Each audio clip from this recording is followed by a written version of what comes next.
안녕하세요. 오늘 열왕기하 2장인데 기도하고 해볼게요. 하나님 아버지 은혜를 감사합니다. 오늘 성경 읽을 때 엘리야와 엘리사의 얘기를 듣습니다. 가장 어려운 시간에도 역사하셨던 하나님, 우리 삶에도 언제나 동일하게 역사하실 줄 믿습니다. 우리가 주님 바라보고 주님 앞에 정결함과 거룩함을 지켜나가게 하소서. 예수님의 이름으로 기도합니다. 아멘. 읽어보겠습니다. 2장.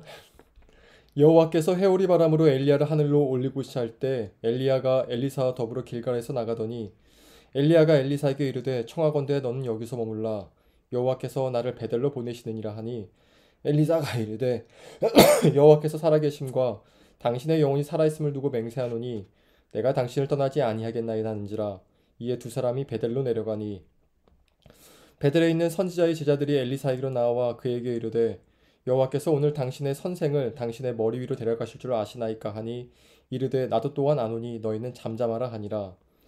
엘리야가 그에게 이르시되 엘리사가 청하건대 너는 여기 머물라 여호와께서 나를 여리고로 보내시느니라. 엘리사가 이르되 여호와께서 살아계심과 당신의 영혼이 살아있음을 두고 맹세하노니 내가 당신을 떠나지 아니하겠나이다 하니라. 그들이 여리고에 이르매 여리고에 있는 선지자의 제자들이 엘리사에게 나와 이르되 여호와께서 오늘 당신의 선생을 당신의 머리 위로 데려가실 줄 아시나이까 하니 엘리사가 이르되 나도 아노니 너희는 잠잠하라.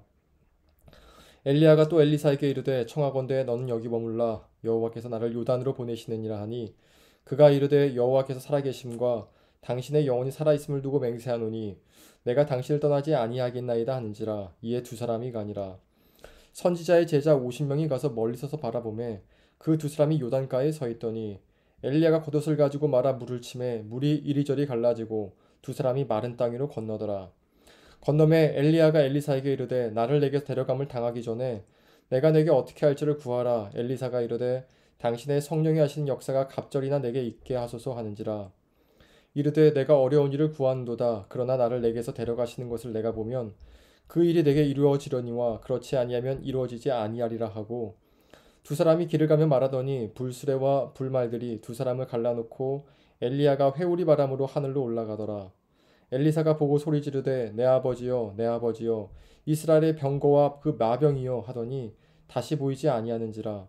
이에 엘리사가 자기의 옷을 잡아 둘로 찢고 엘리야의 몸에서 떨어진 겉옷을 주워 가지고 돌아와 요단 언덕에 서서 엘리야의 몸에서 떨어진 그의 겉옷을 가지고 물을 치며 이르되 엘리야 하나님 여호와는 어디 계시나이까 하고 그도 물을 치매 물이 이리저리 갈라지고 엘리사가 건너니라.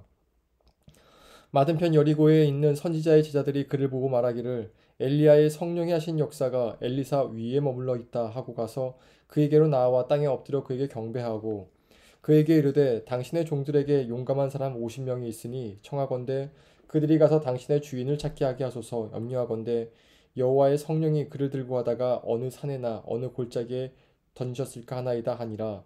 엘리사가 이르되 보내지 말라 하나 무리가 그로 부끄러워하도록 강청함에 보내라 한지라. 그들이 50명을 보냈더니 사흘 동안 찾되 발견하지 못하고 엘리사가 여리고에 머무는 중에 무리가 그에게 돌아오니 엘리사가 그들에게 이르되 내가 가지 말라고 너에게 이르지 아니하였느냐 하였더라. 그 성읍 사람들이 엘리사에게 말하되 우리 주인께서 보시는 바와 같이 이 성읍의 위치는 좋으나 물이 나쁨으로 토산이 익지 못하고 떨어지나이다. 엘리사가 이르되 새 그릇에 소금을 담아 내게로 가져오라 하매 곧 가져온지라.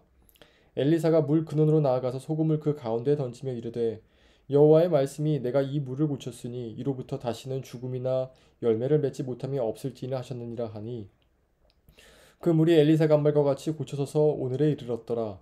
엘리사가 거기서 베델로 올라가더니 그가 길에서 올라갈 때 작은 아이들이 성읍에서 나와 그를 조롱하여 이르되 대머리여 올라가라 대머리여 올라가라 하는지라. 엘리사가 뒤로 돌이켜 그들을 보고 여호와의 이름으로 저주하매 곧 수풀에서 암곰 둘이 나와서 아이들 중에 42명을 찢었더라. 엘리사가 거기서부터 갈멜선으로 가고 거기서 사마리아로 돌아왔더라. 예, 엘리사는 성경에 나온 선지자들 중에 가장 기적을 많이 행한 사람이에요. 그러니까 예수님 이전에 말이죠. 근데 기적도 좀 보면은 이상한 기적이에요. 뭐 물이 쓰다고 하니까 소금 뿌려주고 자기 대머리라도 올리니까 찢어주기로 하고 이것을 보고 단순히 마법사처럼 볼 게 아니라 이 시대에 이 사람들에겐 이런 마법이 필요했다는 것을 우리가 인정해야 돼요. 그러니까 하나님께서는 어느 시대나 최선을 다하여서 사람들이 회개하고 죽게 돌아오도록 하시거든요. 근데 엘리사의 시대에는 그 사람들에게 나타난 하나님의 최선이 마법 같은 것들이었어요. 이것은 사람들이 정한 게 아니라 하나님이 정하신 부분이에요. 그러니까 그곳을 두고 우리가 뭐 저는 사실 엘리사가 개인적으로 마음에 들진 않아요. 왜냐면 엘리사가 기적을 많이 해갔지만 이스라엘은 하나도 변하지 않았거든요. 정말 하나도 변하지 않았어요. 그럼에도 불구하고 하나님께서 그를 쓰셨던 것은 명확한 사실이었죠. 아주 명확한. 그러니 여러분, 하나님께서 나를 통해 쓰실 때 어쩌면 내 마음에 들지 않는 부분을 통해 쓰실 수 있어요. 그런데 그게 하나님의 최선이라면은 그건 나를 위한 최선이 아니라 내 주위 사람들을 위한 최선임을 우리가 봐야 합니다. 내 주위 사람들을 위한 최선이 왜냐면 우리는 복의 통로가 되라고 부르심 받은 거지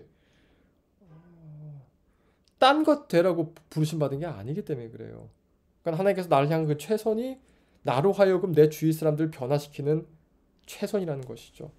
엘리사도 마찬가지였고요. 오늘부터 엘리사 얘기 들어갈 것인데 보면 좀 뭐 이런 것도 있나 싶을 게 많아요. 근데 여러분 보시고 하나님의 최선이 어떤 것인지 또 오늘 주께서 나에게 행하시는 주님의 최선도 어떤 것인지 한번 찾아보면 좋을 것 같습니다. 기도하겠습니다. 하나님의 은혜를 감사합니다. 우리는 다 이해할 수 없으나 하나님께서 행하시는 그 최선이 우리를 향한 또 우리 주위 사람들 향한 최선인 줄 믿습니다. 주님, 그 최선을 우리가 받아들이게 하시고 온전히 따라가게 하소서. 예수님의 이름으로 기도합니다. 아멘. 내일 봅시다.